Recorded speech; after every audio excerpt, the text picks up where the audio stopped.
A gente teve um primeiro semestre muito bom, né, para as bolsas americanas, a Nasdaq aí subiu muito com tecnologia, inteligência artificial, mas esses últimos dias, né, agosto foi, né, deu uma certa diminuída, a gente está vendo nesse acumulado do ano sendo comido, vamos dizer assim, né, está diminuindo, vamos dizer, a alta no acumulado do ano. Isso já seria um movimento de correção para as bolsas americanas? Se você for ver o movimento do primeiro semestre, ele foi muito fora da curva, né?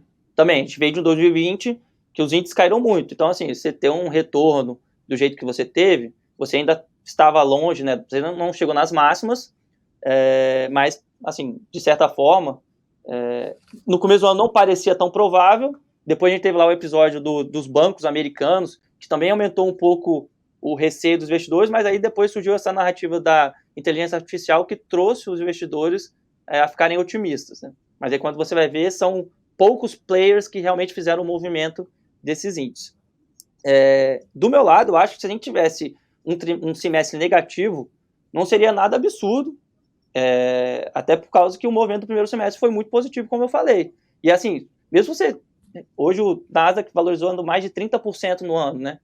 Se você tiver uma queda ali que deixa o Nasdaq valorizando, sei lá, 20%, 15% no ano, ainda é um ano muito positivo, mas, obviamente, a pessoa tem que ter aproveitado o começo do ano, não adianta nada nesse segundo semestre. Eu acho que seria um movimento normal, dado a velocidade com que foi no primeiro semestre. E, assim, você também falou da Apple, né?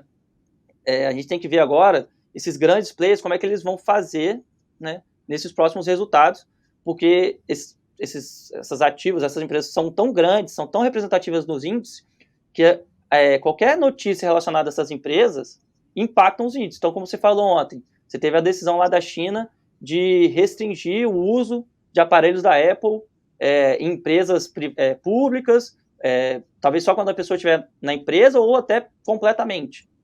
A Apple, ela é 7% do S&P 500 e 11% do Nasdaq. Então, se você tem uma notícia que impacta a maior empresa do mundo e a China é tido como um dos principais mercados para a Apple hoje, né, de crescimento, isso com certeza vai impactar os índices. A gente já vem aí de 2 trimestres, 3 trimestres, não lembro exatamente, em que a Apple não consegue crescer receita, né? Ela consegue crescer talvez em algumas linhas de serviço, algumas linhas de produto dela, de negócio, mas no geral não tem crescido. Por outro lado, você tem lá a NVIDIA, que tem entregue resultados bons trimestre a trimestre, mas se a gente for lembrar no último resultado, eu acho que o Richard já veio aqui até para comentar o resultado da NVIDIA, né, recente, surpreendeu para o guidance, né? Então eles falaram que vão ter receita de 16 bilhões nesse trimestre agora. No dia que saiu o resultado, né, depois do mercado ter fechado, as ações subiram, sei lá, 5%, mas na abertura do dia seguinte as ações caíram, sei lá, 3 a 4%. Então me parece que esse cenário extremamente positivo das ações da NVIDIA, e a empresa tem entregue, já está muito precificado na ação da NVIDIA. Então ela tem que entregar muito mais. Então, assim, me parece que esses papéis que fizeram com que o mercado tivesse essa alta importante, eles têm que entregar muita coisa para a gente continuar vendo esses índices valorizarem nesse segundo semestre. E, ao meu ver, me parece um pouco positivo demais nos preços atuais. Tanto que a Apple aí já saiu perto dos $200, está 175, 180.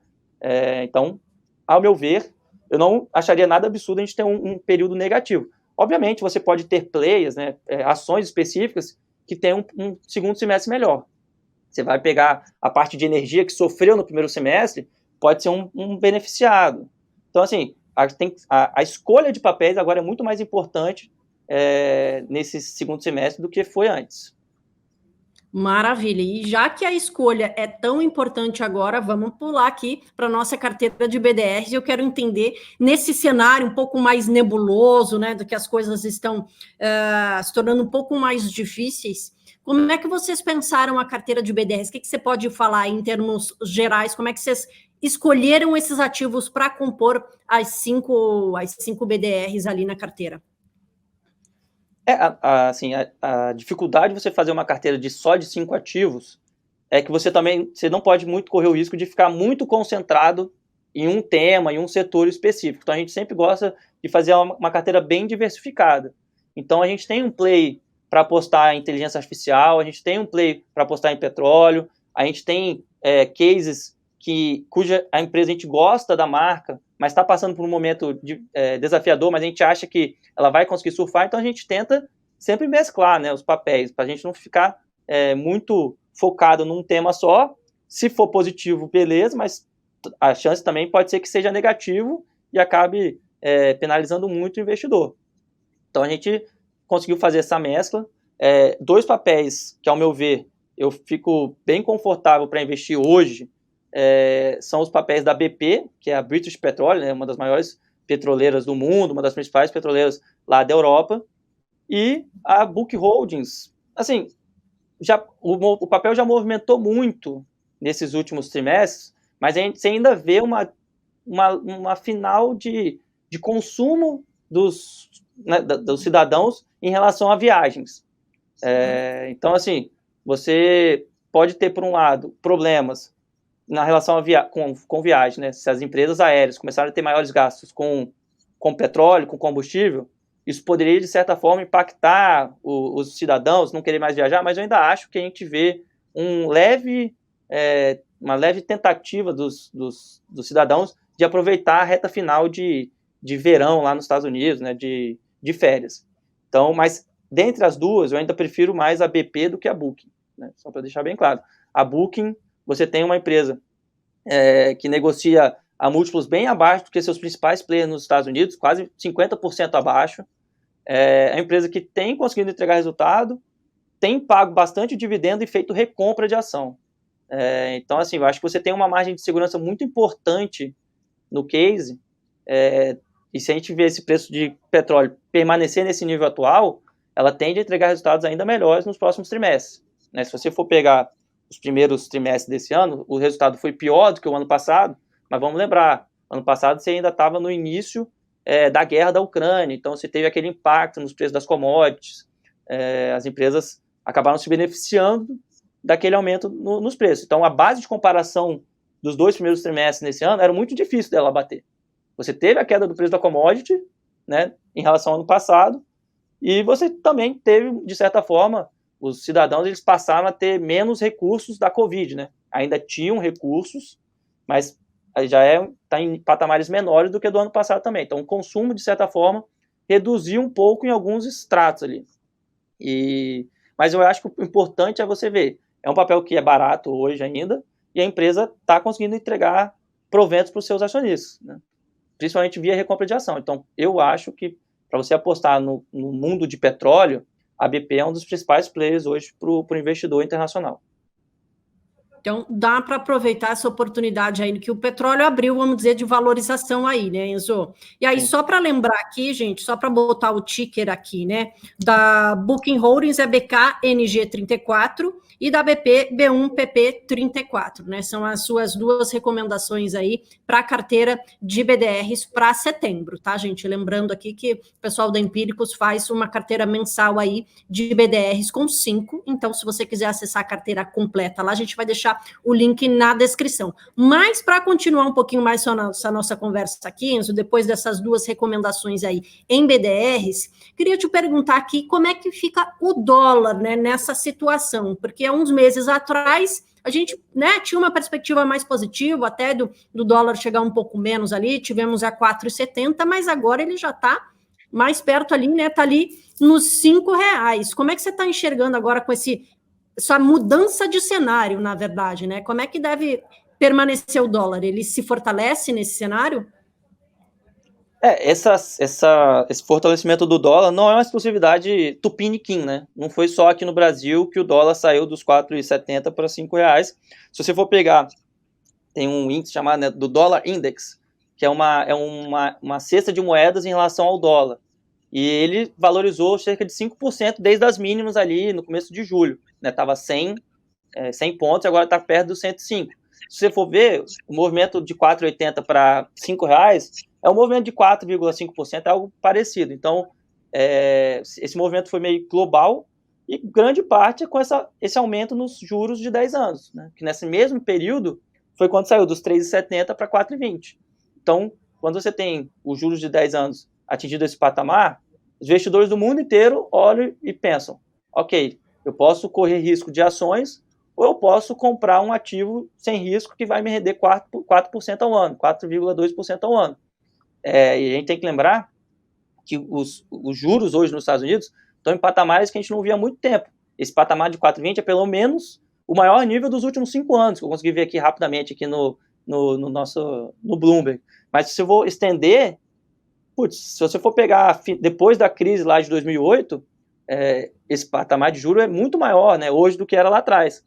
Antes da crise de 2008, você tinha um juro ali na casa dos 5%, 6%. Então, muitos investidores, eles conviveram por juros muito baixos. Então, a oportunidade hoje realmente parece interessante para investir em ativos de renda fixa. Não só em ativos de renda fixa, você tem que fazer sempre uma mescla. Mas, há pouco tempo atrás, a gente via esses títulos do Tesouro pagando 1%, quando muito 2%. Então, para você ter uma rentabilidade boa, e aí você nem precisa, talvez, alongar tanto o seu prazo, né? A gente está falando aqui de títulos de 10 anos, mas eu, por exemplo, eu tenho uma predileção maior a títulos de curto prazo.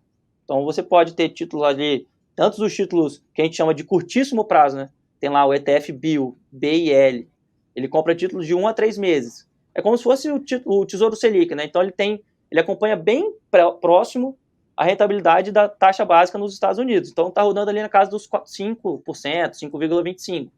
Aí você talvez estende um pouquinho mais, um prazo ali de 1 a 2 anos, você encontra ETFs também com esse vencimento, para você talvez segurar um pouco mais a rentabilidade. Então, assim, você consegue encontrar alternativas de diversificação hoje que você não encontrava há muito tempo no mercado americano. Então, e não é só a gente que está vendo isso, é o investidor na Europa, investidor no Japão, investidor na China, investidor em qualquer lugar, ele vê essa oportunidade e pensa, então beleza, então vou tirar meu recurso aqui e vou talvez comprar um título do Tesouro para ter uma rentabilidade melhor, né? Vou ter uma reserva em dólar, por assim dizer. Então, a gente tem que ver, né, como é que vai ser essa sequência da taxa de juros, mas assim, parece que esse primeiro movimento já foi. Agora, talvez se o petróleo continuar valorizando, e como eu falei, os Estados Unidos agora é exportador de energia no mundo. Então, você vai ter mais dólares entrando nos Estados Unidos, porque você está vendendo uma commodity a um preço maior, então é capaz que o dólar tenha uma nova valorização. Mas, assim, para nós brasileiros, foi o que eu sempre falei aqui também na nossa participação do Giro. Sempre quando o dólar está ali nos 4,70, 4,60, eu sou comprador do dólar. Nada impede do dólar cair um pouco mais e para 4,50, 4,40. Mas, de novo, é aquele equilíbrio frágil que eu acho. Tipo assim, a 4,60, 4,70, não me parece que tem muito mais para cair do que para subir. Agora, no 5, se a pessoa já comprou, pode esperar um pouquinho mais. Quem não tem, é aquele negócio sempre, né? Quem não tem que ter um pouco de dólar. E você pode colocar esse dólar para trabalhar nesse ativo de renda fixa. Então, você, de certa forma, você não vai correr risco. Você vai ter lá o seu dinheiro rendendo 4%, 5% ao ano, esperando talvez uma correção do mercado para você colocar esse dinheiro para ativos de risco com maior potencial de rentabilidade. Mas é importante a pessoa sempre ter uma parcelinha de dólar no portfólio dela, Paulo. Assim, eu acho que a gente está em 2023, quase 2024, e a pessoa que não tem, ela está atrasada no quesito portfólio realmente diversificado. Eu acho que a pessoa tem que ter um pouquinho de dólar. Pode até ser um fundo cambial, mas assim, eu tenho a preferência por você investir em ativos, né? Você pode comprar ativos, botar esse dólar para trabalhar. Então, acho que essa é a minha mensagem, assim, tipo, se você não tem, você está vendo a gente aqui, já comece a pensar a mandar um pouco de recursos e, se está num patamar que você acha que está muito overvalued, que a gente fala assim, está muito elevado, né? Muito caro, está muito caro as ações, talvez você possa esperar um pouco um momento de entrada, né? Tipo, mas você tem como deixar o seu dinheiro rendendo lá 4%, 5% sem risco.